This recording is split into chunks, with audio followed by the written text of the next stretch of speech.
Ikalabing-anim na kabanata. Nasa tao ang pagpaplano, ngunit ang Panginoon ang nagpapasya kung magaganap ito o hindi. Inaakala natin na tama ang lahat ng ating ginagawa, ngunit ang Panginoon lang ang makakapaghusga kung ano talaga ang ating motibo.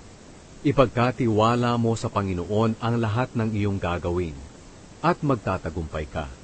Ang lahat ay nilikha ng Panginoon na mayroong layunin. Kahit na nga ang masasama, itinalaga sila para sa kapahamakan. Kinasusuklaman ng Panginoon ang mayayabang at tiyak na sila'y parurusahan. Kung minamahal natin ang Panginoon ng may katapatan, patatawarin niya ang ating mga kasalanan. Kung may takot tayo sa Kanya ng may paggalang, makalalayo tayo sa kasamaan. Kapag kinalulugdan ng Panginoon ang ating pamumuhay, kahit na ang ating kaaway ay gagawin niyang ating kaibigan. Mas mabuti ang kaunting halaga na pinaghirapan kaysa sa malaking kayamanang galing sa masamang paraan. Ang tao ang nagpaplano, ngunit nasa Panginoon ang kaganapan nito. Ang haring pinapatnubayan ng Panginoon, palaging tama ang paghatol. Ayaw ng Panginoon ang dayaan sa kalakalan. Sa mga hari ay kasuklam-suklam ang paggawa ng kasamaan, dahil magpapatuloy lamang ang kanilang pamamahala kung sila ay makatuwiran. Nalulugod ang mga hari sa mga taong hindi nagsisinungaling. Minamahal nila ang mga taong nagsasabi ng katotohanan. Kapag ang hari ay nagalit, maaaring may masawi, kaya sinisikap ng taong marunong na malugod ang hari. Hindi pinapatay ng hari ang taong sa kanya ay kalugod-lugod. Pinakikitaan niya ito ng kabutihan, gaya ng ulan sa panahon ng tagsibon. Higit na mabuti ang magkaroon ng karunungan at pangunawa, kaysa sa magkaroon ng pilak at ginto.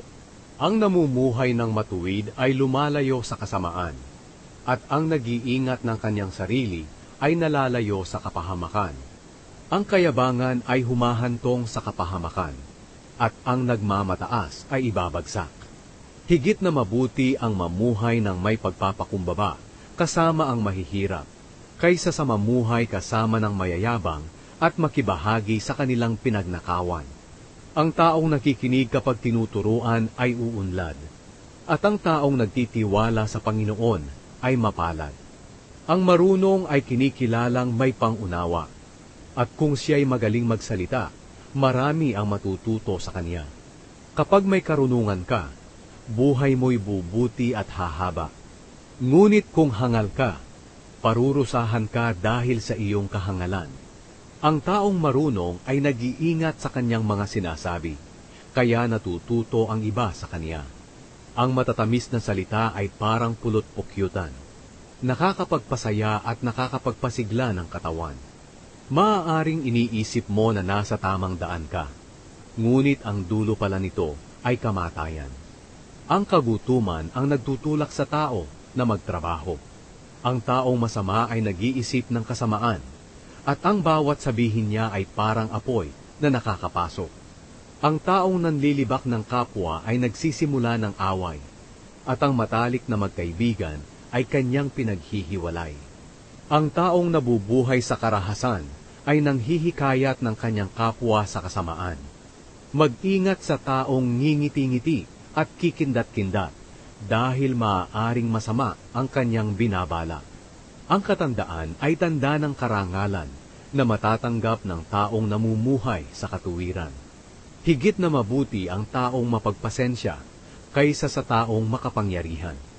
Higit na mabuti ang taong nakakapagpigil sa sarili kaysa sa taong nakakasakop ng isang lungsod. Nagpapalabunutan ang mga tao upang malaman kung ano ang kanilang gagawin, ngunit nasa Panginoon ang kapasyahan.